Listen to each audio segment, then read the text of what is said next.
Hello दोस्तों, सभी को नमस्कार। जय हिंद, सत श्री अकाल। कैसे हैं आप सभी? उम्मीद करता हूं कि आप सभी अपने घरों में स्वस्थ मंगल होंगे। आज मैं एक ज्वलंत मुद्दे के ऊपर 2-4 मिनट वो आपके समक्ष हाजिर हुआ हूं। आप वीडियो को लास्ट तक जरूर देखिए।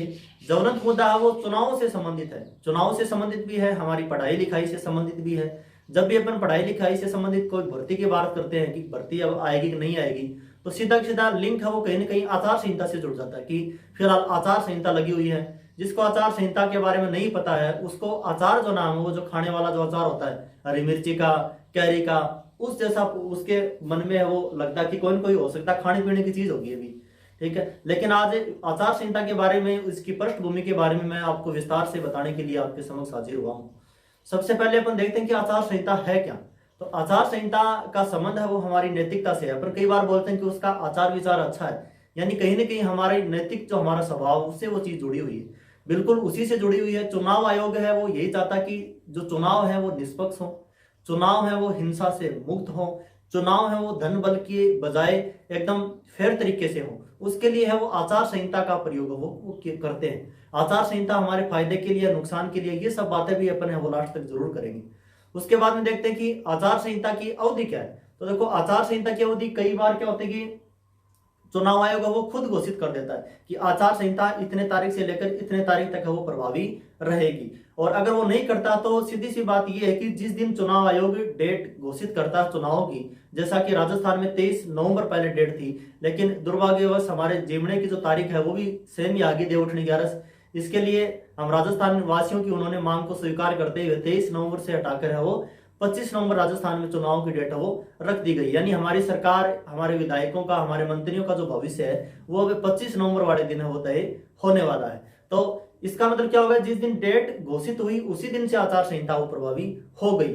ठीक है, तो आचार संहिता की अवधि की अगर अपन बात करें तो जिस दिन वोटिंग होगी पूरी शाम को, ठीक है, पेटियां जो जमा होगी, तब तक वो आचार संहिता प्रभावी रहेंगी। ठीक है, ये बात भी आपको याद रखनी है। यानी 5 बजे तक, 6 बजे तक, जितनी देर तक वोटिंग वो चालू रहेगी बूथ के ऊपर, तब तक है वो आचार संहिता प्रभावी रहेगी। तो ये आचार संहिता की है वो अवधि होगी। आचार संहिता के दौरान एक आम नागरिक क्या कर सकता है, हमारी सरकारें क्या कर सकती हैं, राज्यपाल क्या कर सकते हैं, चुनाव आयोग क्या कर सकते हैं, क्या नहीं कर सकते हैं, उसके बारे में अपन देखेंगे। तो सबसे पहले अपनी सरकार के बारे में देखेंगे कि जब आचार संहिता लग जाती है तो उस राज्य की सरकार, जैसे अभी राजस्थान में है चुनाव है, मध्य प्रदेश में है, तेलंगाना में है, छत्तीसगढ़ में, ये जो सरकारें हैं, वहां के जो राज्यपाल हैं वो कोने में बैठ जाते हैं। कोने में बैठने का मतलब ये है कि उनसे जो पावर है, जितने भी डिस्ट्रिक्ट मजिस्ट्रेट हो या वहीं वहां की जो पुलिस हो, चाहे वहां के अध्यापक हो, सारे के सारे हैं वो चुनाव आयोग के अंडर में आ जाते हैं। आपके आसपास में अगर आपके कोई भी रिश्तेदार, कोई भी भाई बहन अगर पुलिस में है, अध्यापक हैं, तो आप उनसे पूछना, इस दौरान वो सीएल भी नहीं ले सकते। सीएल मेडिकल लेंगे तो भी बहुत इमरजेंसी की हालत में वो मेडिकल वो ले सकते हैं। तो कहने का मतलब क्या है कि सारी की सारी चीजें वो चुनाव आयोग के अंडर में आ जाती हैं।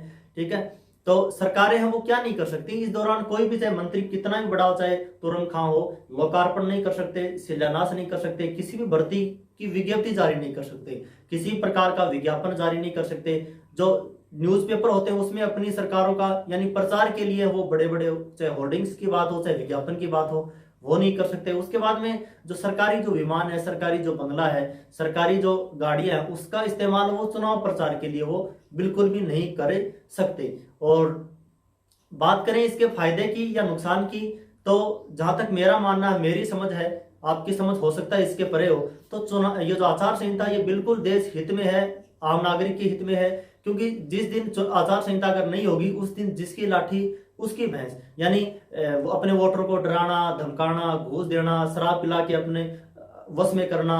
ठीक है, और जो भी जैसे नियम ये है कि आचार संहिता के दौरान की जो 100 मीटर की दूरी है बूथ से, वहां तक आप प्रचार वो नहीं कर सकते। लेकिन आचार संहिता नहीं होगी तो जिसके पास जितना ज्यादा पैसा होगा वो उतनी क्या करेगा, अति वो करेगा। बात अगर आचार संहिता के इतिहास की अगर अपन करें तो केरल में जब 1960 में विधानसभा चुनाव हुए, उस दौरान आचार संहिता को सबसे पहले वहां पे यूज किया गया। आचार संहिता के बहुत सारे के सारे सकारात्मक पहलू वहां पे निकल के आए। उसके बाद में लोकसभा चुनाव जब 1962 में हुए, तब आचार संहिता का प्रयोग वो किया गया। उसके बाद में 1967 में सभी राज्य सरकारों को भी है वो ऑर्डर वो दे दिया गया केंद्र सरकार द्वारा, इसके चुनाव आयोग द्वारा, कि इसकी जो पालना है वो सीरियस होकर करें। ठीक है, इस दौरान है वो कोई भी सरकार हो, चाहे कोई भी प्रकार का वित्तीय जो अनुदान है वो जारी नहीं कर सकता। वित्तीय अनुदान के अलावा किसी भी प्रकार की योजना की है वो शुरुआत नहीं कर सकता। धर्म के आधार के ऊपर वो वोट नहीं, कोई भी सरकार से कितना भी बड़ा तानाशाह हो, धर्म के आधार के ऊपर वोट है वो नहीं मांगे जाएंगे। इसलिए जो भी रैली, जो भी मीटिंग है वो मंदिर और मस्जिद से संबंधित है वो नहीं रहेंगी। तो ये कुछ एक जानकारी है वो आचार संहिता के बारे में मैं आपके सामने लेकर आया हूँ। उम्मीद करता हूँ कि आपको वीडियो अच्छा लगेगा। अच्छा लगा हो तो अपने साथियों के साथ शेयर जरूर कीजिए। अगर चैनल के ऊपर नए हैं तो चैनल को सब्सक्राइब जरूर कर लें। बहुत बहुत धन्यवाद।